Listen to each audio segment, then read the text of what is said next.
আসসালামু আলাইকুম। গত রাত্রে আমার বন্ধুর বিয়ে ছিল।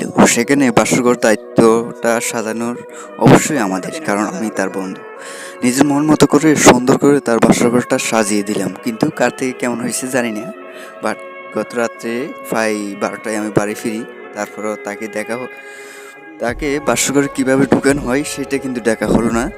কিন্তু প্রায় গত রাত্রেও আমি সজাগ ছিলাম, ঘুম হয় নাই। আজকেও আমি প্রায় সজাগের মতোই ভাবলাম যে আর থাকা হবে না, ঘুম যাওয়া ইম্পর্টেন্ট, তাই চলে আসলাম। কিন্তু তাকে যখন বাসঘর যাওয়ান দেখানো হলো, কিন্তু সে বলে চমৎকার সুন্দর হয়েছে, বাট এমন বাজে কেউ আর সাজাতে পারে, বাট এমন করে কেউ সাজাতো না। সে আমি যখন নিজ থেকে তার বাসঘরটা সাজিয়ে দিলাম, সে সর্বোচ্চ খুশি যে আমি যদি না দেখতাম তার বাসঘরটা হতো ঠিকই, কিন্তু বাসঘর সাজানো হতো না। বাসর ঘরে সবাই একটা নিজের মতো করে সুন্দরভাবে কিছু করার একটা পরিকল্পনা থাকে, কিন্তু পাশে কেউ যদি না করে দেয় তাহলে তার সেই সুযোগটা হয় না। তাই নিজ থেকে সুন্দরভাবে তাকে গুছিয়ে দিলাম এবং সুন্দরভাবে তার বাসর ঘরটা সাজিয়ে দিলাম। এর চাইতে আরেকটা বিষয় সব চাইতে ভালো লাগলো, যখন সে সর্বপ্রথম মেয়ে দেখতে যায় তখন সে আমাকে নিয়ে গেছে।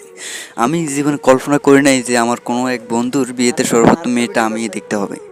যখন তার ফ্যামিলিরা মেয়েটাকে দেখা শেষ হয়ে গেছে, তারপরে সে মেয়েটাকে দেখতে গেছে আমাকে নিয়ে। সব চাইতে ভালো লাগছে এবং ভালো লাগা একটা বিষয়, তাই আপনাদের মাঝে শেয়ার করলাম।